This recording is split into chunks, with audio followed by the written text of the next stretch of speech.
ഈ സ്വർണ്ണക്കൊള്ള കേസിൽ പ്രതികൂട്ടിലായ സ്ഥാപനത്തിന്റെ അഭിഭാഷകനെ ദേവസ്വം വകുപ്പ് സ്പെഷ്യൽ പ്ലീഡറായി നിയമിച്ചതിൽ നിന്ന് വി.ഡി. സതീശൻ സർക്കാർ യു-ടേൺ അടിച്ചിരിക്കുന്നു. വൈദ്യുതി വകുപ്പ് മന്ത്രി സണ്ണി ജോസഫിന്റെ സഹോദരി ഭർത്താവിനെ അഡീഷണൽ പ്രൈവറ്റ് സെക്രട്ടറിയായി നിയമിച്ചതിൽ നിന്നും സർക്കാർ പിന്നോട്ട് പോയി. എന്നാൽ ഇപ്പോൾ തിരഞ്ഞെടുപ്പ് കമ്മീഷണറായി എൻ ശേഷാദ്രിനാഥനെ കോൺഗ്രസിനുള്ളിൽ നിന്ന് തന്നെ എതിർപ്പുണ്ടായിട്ട് നിയമിച്ചു. PM ശ്രീ പദ്ധതിയിലും പിന്നോട്ടില്ല.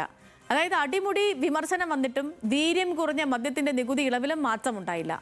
ആദ്യഘട്ടത്തിൽ പല തീരുമാനങ്ങളിലും യു-ടേൺ അടിച്ച സർക്കാർ ഇനി ആരെയും കൂസാതെ മുന്നോട്ട് പോവുകയാണോ?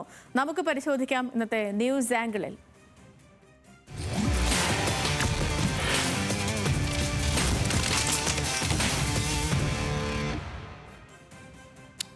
ബിനിൽ ലീല സാബുവാണ് വിശകലനങ്ങളുമായി എനിക്കിപ്പം തത്സമയം ചേരുന്നത്. Binil, good morning. ഇപ്പോൾ ഈ പറഞ്ഞതുപോലെ തന്നെയാണ് ബിനിൽ, തുടക്കത്തിൽ ഉണ്ടായിരുന്ന വിവാദങ്ങളിൽ നിന്നൊക്കെ പെട്ടെന്ന് ആ നടപടികളെ ഒക്കെയും റദ്ദ് ചെയ്തുകൊണ്ട് സർക്കാർ ഒരു യു-ടേൺ അടിച്ചിരുന്നു.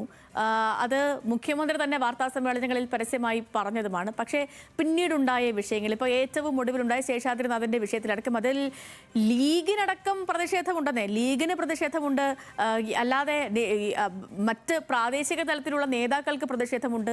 അവർ ആഭ്യന്തരമന്ത്രിയെയും മുഖ്യമന്ത്രിയൊക്കെ ഈ വിഷയങ്ങൾ നേരിട്ട് അറിയിക്കുകയും ബോധ്യപ്പെടുത്തുകയും ഒക്കെ ചെയ്തതാണ്.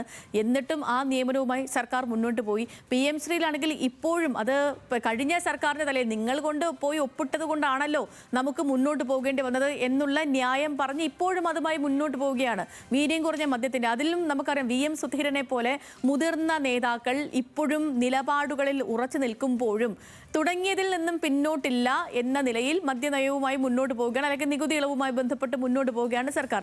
അപ്പം ഈ വിഷയത്തിൽ എല്ലാത്തിൽ നിന്ന് യു-ടേൺ അടിക്കേണ്ട എന്നൊരു നിലപാടാണോ, അതോ ഇനി ആരെയും കൂസണ്ട എന്നുള്ളതാണോ സർക്കാരിന്റെ പോക്കിൽ നിന്ന് നമുക്ക് മനസ്സിലാവുന്നത്? ബിനിൽ,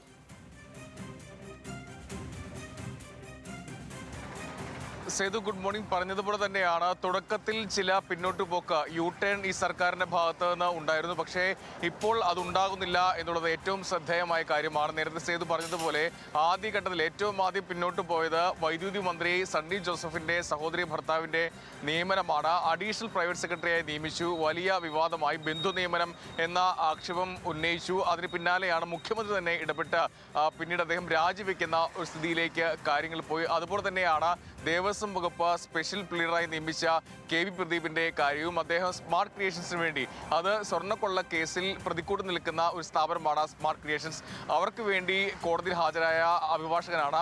അദ്ദേഹത്തെയാണ് ഈ ദേവസ്വം വകുപ്പിന്റെ സ്പെഷ്യൽ പ്ലീഡറായി നിയമിച്ചത്. അതും മുഖ്യമന്ത്രി ഇടപെട്ടാണ് അതിൽ ഒരു മാറ്റം ഉണ്ടായത്. അത് മുഖ്യമന്ത്രി V.D. സതീശൻ തന്നെ സംബന്ധിച്ച കാര്യമാണ്. തെറ്റുപറ്റിയപ്പോൾ തിരുത്തിയല്ലോ എന്നാണ് അദ്ദേഹം പറഞ്ഞ ഒരു കാര്യം. അതിനുശേഷമാണ് ഇപ്പോൾ പ്രധാനപ്പെട്ട മൂന്ന് വിഷയങ്ങളിൽ ഇത്തരം ഒരു യു-ടേൺ ഇല്ലാതെ, ഒരു ചർച്ചയില്ലാതെ ഈ സർക്കാർ മുന്നോട്ട് പോകുന്നത്. അതിലേറ്റവും പ്രധാനപ്പെട്ടത് ഇന്നലെ ഉണ്ടായ നിയമനമാണ്. അത് നിയമന വിജ്ഞാപനം ഇനി ഇറങ്ങേണ്ടിയിരിക്കുന്നു.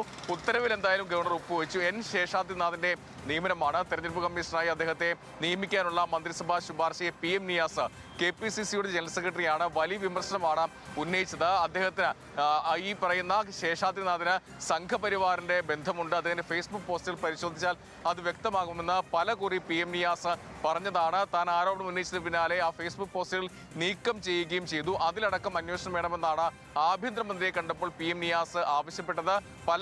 പല രീതിയിൽ അദ്ദേഹം ഇത്തരത്തിൽ ഈ ശേഷാദ്രിനാഥ് നിയമനത്തെ എതിർത്തു. പക്ഷേ അത്തരത്തിൽ ഒരു പിന്നോട്ട് പോകി സർക്കാരിന്റെ ഭാഗത്ത് നിന്ന് ഉണ്ടായില്ല. ആ ശുപാർശ ഇന്നലെയാണ് ഗവർണർ അംഗീകരിച്ചത്. അതിന്റെ നിയമന വിജ്ഞാപനം ഉടൻ ഇറങ്ങുകയും ചെയ്യും. അതുകൊണ്ട് അക്കാര്യത്തിൽ ഒരു പിന്നോട്ട് പോക്ക് ഇനി സാധ്യമല്ല. തുടക്കത്തിൽ സേതു പറഞ്ഞതുപോലെ മുസ്ലിം ലീഗിന്റെ ഭാഗത്ത് നിന്നും വലിയ ഒരു എതിർപ്പ് ഉണ്ടായിരുന്നു. പക്ഷേ പിന്നീട് ഇപ്പോൾ നിയമനമായി വരുമ്പോൾ അതിൽ വലിയ പ്രസക്തിയില്ല. PMCയിലും സമാനമായ രീതിയിലാണ് മുന്നോട്ട് പോകുന്നത്. വീര്യം കുറഞ്ഞ മദ്യനികുതിയുടെ ഇളവിലും VM സുധീരനടക്കം അത് വലിയ ഒരു എതിർപ്പ് ഉന്നയിച്ചതാണ്. പക്ഷേ ഇത്തരത്തിൽ അത് പിന്നോട്ട് പോക്കില്ല എന്നാണ് മനസ്സിലാക്കുന്നത്. ബജറ്റിൽ പറഞ്ഞു, പിന്നീട് ധനബില്ലിലും അക്കാര്യം ചൂണ്ടിക്കാണിച്ചിട്ടുണ്ട്. നടപ്പാക്കില്ല, അത് ചർച്ച ഉണ്ടാകുമെന്ന് പറയുമ്പോൾ പോലും ധനബില്ലിൽ ശരി. അപ്പോൾ തുടക്കത്തിൽ പല വിവാദങ്ങളിൽ നിന്നും പിന്നോട്ട് വലിഞ്ഞ സർക്കാർ പിന്നീട് എടുത്ത നയപരമായ തീരുമാനങ്ങളിൽ മുന്നോട്ട് തന്നെയാണ്. അങ്ങനെ തന്നെയാണ് കാര്യങ്ങളൊക്കെ വെളിവാക്കുന്നതും.